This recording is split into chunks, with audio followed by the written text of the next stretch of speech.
Hello friends, आज हम पढ़ने वाले हैं क्लास 10th का चैप्टर नंबर 1 रियल नंबर्स। अब हम बात करते हैं इसमें रियल नंबर में हम पढ़ने क्या वाले हैं। सबसे पहले हम रियल नंबर्स में एचसीएफ एंड एलसीएम पढ़ने वाले हैं। HCF and LCM. एचसीएफ क्या होते हैं, एलसीएम क्या होते हैं, बहुत लोगों को इसकी फुल फॉर्म नहीं पता। फुल फॉर्म होती है एचसीएफ की होती है हाईएस्ट कॉमन फैक्टर और एलसीएम की होती है least common multiple. LCM least common multiple, इन दोनों में डिफरेंस है फैक्टर और मल्टीपल। जैसे कि हम एग्जांपल ले लेते हैं एच सी एफ ओ 1824 और एलसीएम ऑफ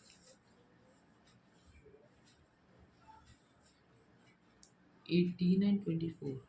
इसमें डिफरेंस क्या आता है?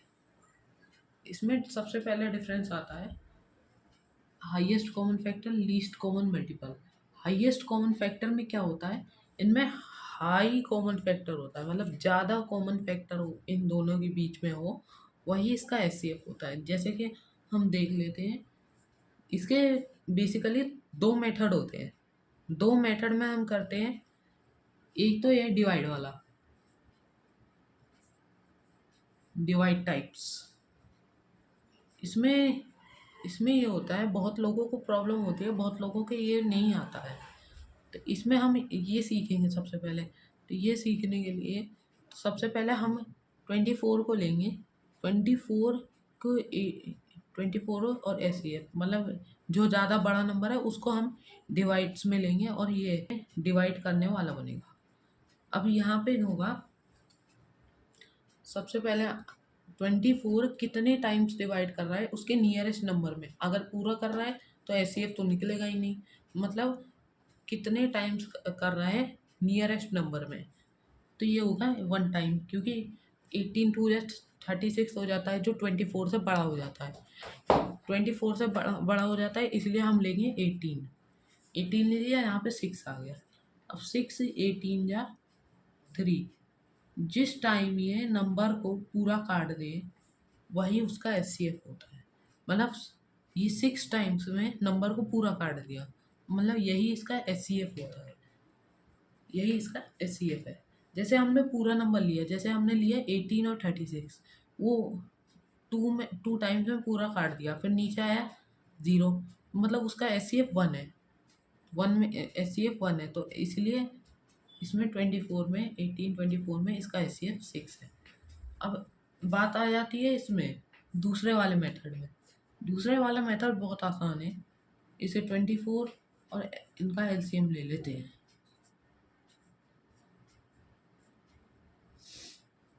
3 1 2 9 3। अब आ जाती है बात इसमें।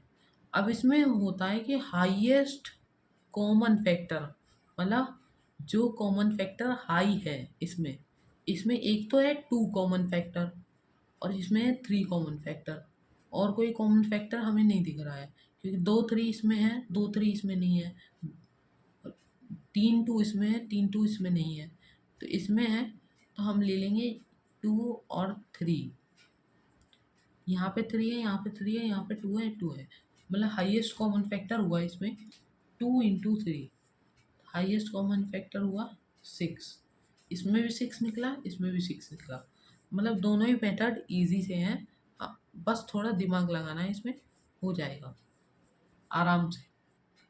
अब बात आ जाती है एलसीएम निकालने की। एलसीएम तो बहुत अच्छे से आता है हमें निकालना। जिस एलसीएम है, निकालने के लिए दोनों नंबर को ये वो करते हैं, दोनों नंबर का लीस्ट मल्टीपल निकालते हैं, लीस्ट मल्टीपल।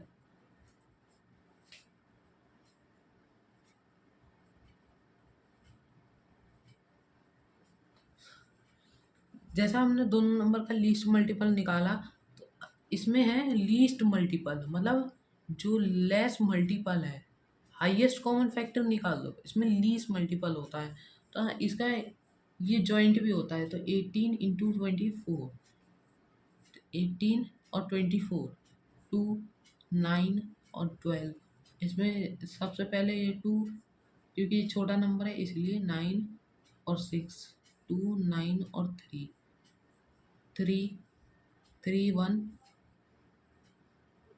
3, 1, 1। अब इसमें है, इसमें क्या हुआ, इसमें एलसीएम हमने निकाल दिया इसका।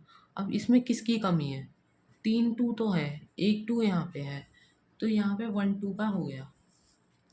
2 3 यहाँ पे है, 2 3 यहाँ पे, एक 3 और निकल गया, ये दोनों निकल गए, 2 इंटू 3 निकल गया इक्वल टू 6। मतलब ये हाईएस्ट कॉमन फैक्टर यहाँ पे निकल गया है और इसका एलसीएम आ गया है। तो इसका मतलब ये हुआ कि H C F into L C M is equal to 18 into 24। जो दो नंबर है जिसका L C M H C F निकाल रहे हैं वो H C F into L C M होगा। देखते हैं, वेरीफाई करते हैं। अब इसमें आ रहा है 72, इसका एलसीएम आया 72। जैसे देखते हैं कैसे, 2 की पावर 3 इंटू 3 की पावर 2, मतलब 8 into 9, 8 into 9 is equal to 72, 72 into 6, मतलब LCM into H C F. ये एलसीएम है, ये एच सी एफ है, इंटरचेंज हो गए, is equal to 18 into 24, 18 into 24। इन दोनों नंबर का सेम मल्टीपल आएगा। अब इन दोनों का मल्टीपल आया है 432, 432, 432। अब चाहे आप वेरिफिकेशन करके देख लीजिए, 72 इंटू 6, ठीक है, 72 इंटू 6, 12, 6 इंटू 7, 42। अब यहाँ पे हो गया 2 3 4, ये हो गया 432, 432 इसका आ गया। अब आता है 18 इंटू 24, 18 इंटू 24, तो 24 इंटू 8 192, और 24 इंटू 1 24, तो ये हो गया 2, 1 कैरी गया 3, यहाँ पे होगा 4, 432। दोनों में 432 आ रहा है, मतलब इसका हुआ highest common factor into least common multiple is equal to the given number. इससे ये H C F L C M का कॉन्सेप्ट इसी चीज़ से हमें अच्छे से समझ में आता है।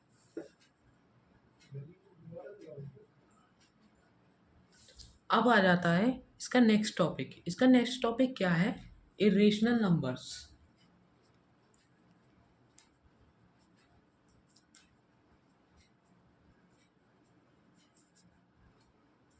इरेशनल नंबर तो सभी जानते हैं। इरेशनल नंबर ये होता है जो पी अपॉन क्यू की फॉर्म में नहीं लिखा जाता, मतलब P upon Q rational number है और इसमें पी अपॉन क्यू की फॉर्म में नहीं लिखा जाता।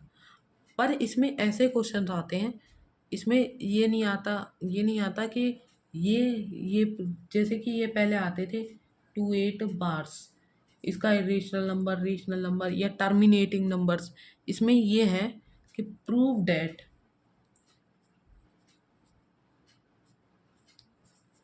√5 इज इरेशनल।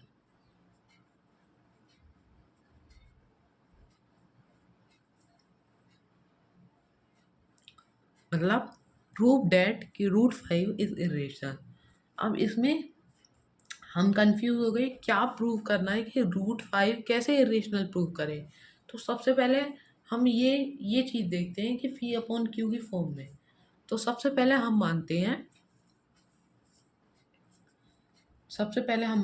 क्या मानते हैं कि लेट एज्यूम, हमें मानना है कि √5 रेशनल नंबर है, √5 रेशनल नंबर है। तो √5 is equal to P upon Q होगा, है ना। पर इसमें एक कॉन्फ्लिक्टिंग है कि पी और क्यू को प्राइम होनी चाहिए, P S Q is coprime, और पी और हमेशा की तरह Q is not equal to 0, क्योंकि क्यू 0 हो जाएगा तो ये नंबर नॉट डिफाइंड हो जाएगा। तो पी और क्यू मतलब को प्राइम का मतलब क्या है कि दोनों के फैक्टर अलग अलग होने चाहिए। जैसे कि 2/7 दोनों में प्राइम नंबर होना चाहिए, पर वो दोनों अलग अलग होने चाहिए। जैसे कि यहाँ पे 4/14 है, तो ये दोनों सेम फैक्टर के हो गए ना, तो यहाँ पे ये कट के फिर 2/7 हो जाएंगे। इसलिए इसमें लिया है हमने को प्राइम। ये वाला वर्ड हमें ध्यान रखना है, को प्राइम। पी ठीक है, को प्राइम। और पी और क्यू नॉट इक्वल टू 0, तो क्यू नेगेटिव में हम नहीं हो सकता, तो पी हो सकता है नेगेटिव में, पॉजिटिव में ये हो सकता है। अब हम करेंगे squaring both side. On squaring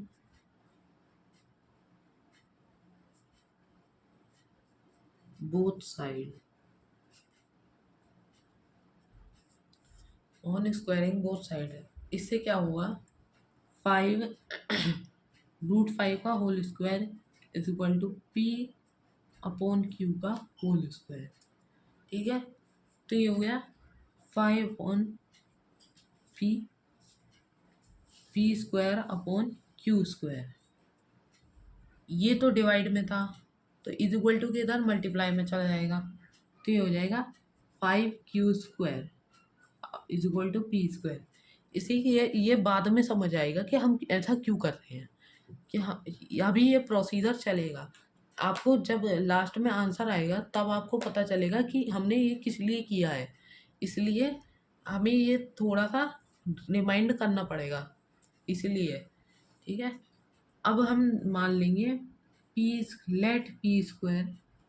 सबसे पहले हम ये कहेंगे कि 5P स्क्वायर का फैक्टर हुआ, तो वो फैक्टर होगा P का भी, पर इसमें ओनली स्क्वायर हमने को प्राइम नंबर लिया है ना, तो P का भी फैक्टर होगा, इसीलिए तो ये हो जाएगा। तो हम अगले में मानेंगे let P is equal to 5 से, तो ये हो गया। तो पी स्क्वायर का क्या हुआ, मतलब वैल्यू पुट कर देंगे हम, पी स्क्वायर का हुआ 5C का होल स्क्वायर। तो थोड़ा आगे कर देता हूँ उसे, 5Q का square is equal to 25C का स्क्वायर। तो ये 5 से 5 कट गया, ठीक है, तो ये हो गया Q square is equal to 5C square. अब इसमें ये आया कि 5 जो है फैक्टर है क्यू स्क्वायर का, 5 है फैक्टर क्यू स्क्वायर का, और हमने माना है, मतलब हमने माना नहीं है, ये है, तो ये क्यू का भी फैक्टर होगा।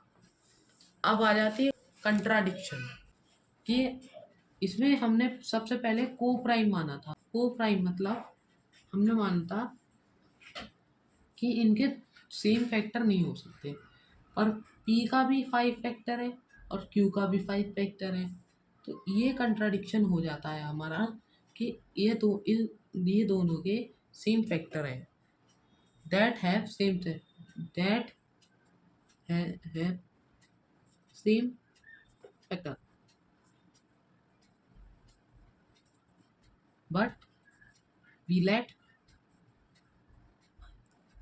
it co-prime.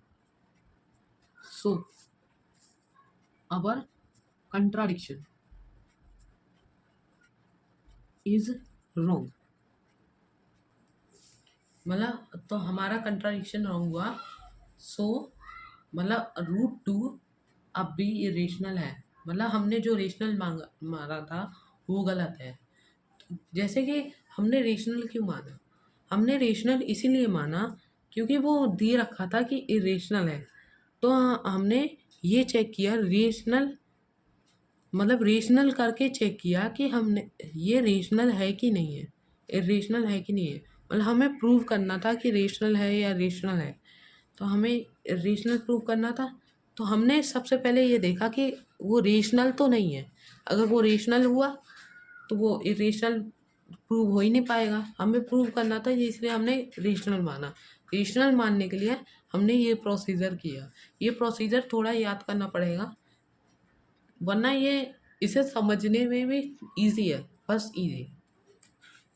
अब आ जाते हैं उस वाले क्वेश्चन में जो अलग अलग होते हैं, जैसे कि 3 + √2 या फिर 5√2 + 6।